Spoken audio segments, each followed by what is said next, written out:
Hello friends, welcome to my YouTube channel care education purpose. তোমরা সবাই কেমন আছো?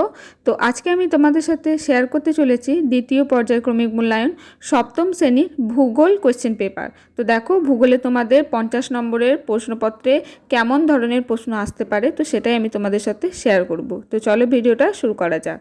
প্রথমেই দেখো, দ্বিতীয় পর্যায়ক্রমিক মূল্যায়ন 2025 সপ্তম শ্রেণী, বিষয় ভূগোল, পূর্ণমান হচ্ছে তোমাদের 50।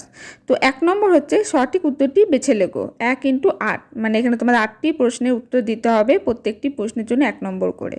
প্রথম প্রশ্ন, পৃথিবীর ছাদ বলা হয় সেটি হলো, তো দেখো এখানে 3-4টি অপশান আছে, ছোটনাগপুর, তিব্বত আর পামির মালভূমিকে। সঠিক উত্তর হচ্ছে পামির মালভূমিকে।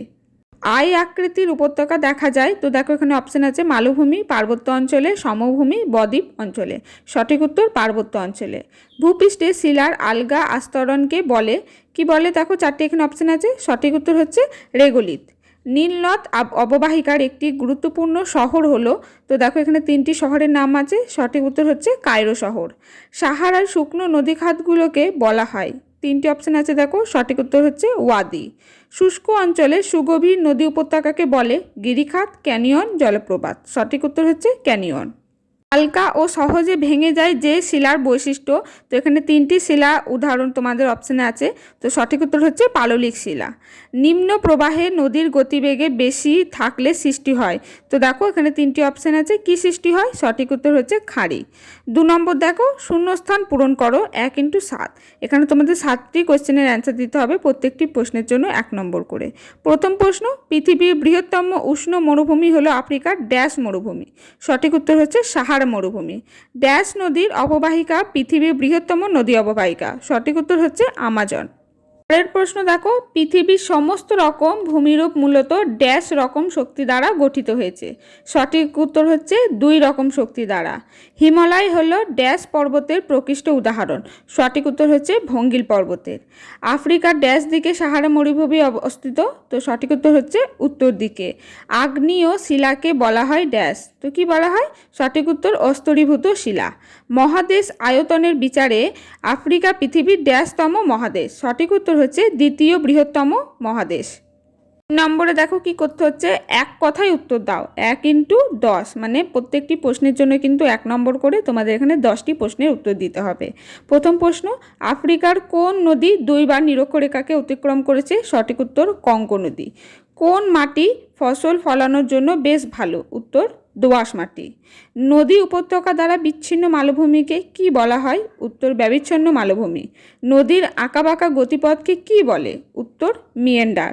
সাহারায় দিনের বেলা সৃষ্ট বালিশ ঝড়কে কি বলা হয়? উত্তর হচ্ছে সাইমন। রেল লাইনে পড়ে থাকা পাথর কি ধরনের শিলা? উত্তর আগ্নেয় শিলা। প্রতিমা গড়তে কোন মাটি লাগে? উত্তর এঁটেল মাটি।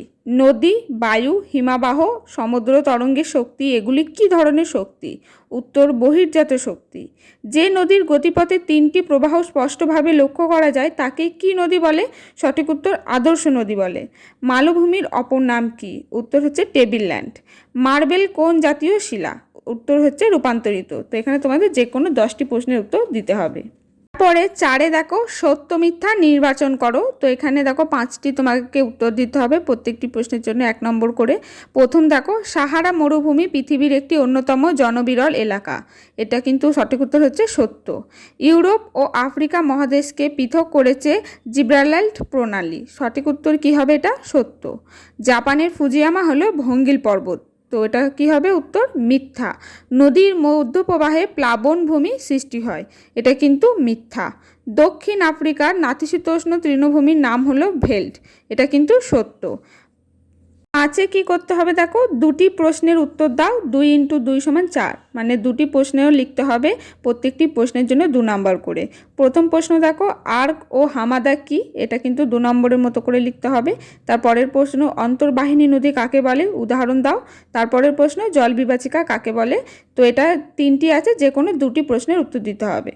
হয় দেখো যে কোনো দুটি প্রশ্নের উত্তর দাও 3 × 2 মানে দুটি প্রশ্ন কিন্তু 3 নম্বর করে, তো যে কোনো দুটি লিখলেই হবে, প্রত্যেকটি প্রশ্নের জন্য 3 নম্বর করে।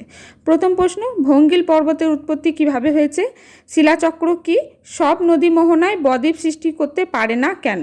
তো এখানে 3টি প্রশ্ন আছে, যে কোনো দুটি লিখতে হবে। সাথে দেখো নিচের যে কোনো দুটি প্রশ্নের উত্তর দাও, মানে দুটি প্রশ্ন উত্তর দিতে হবে 5 নম্বর করে।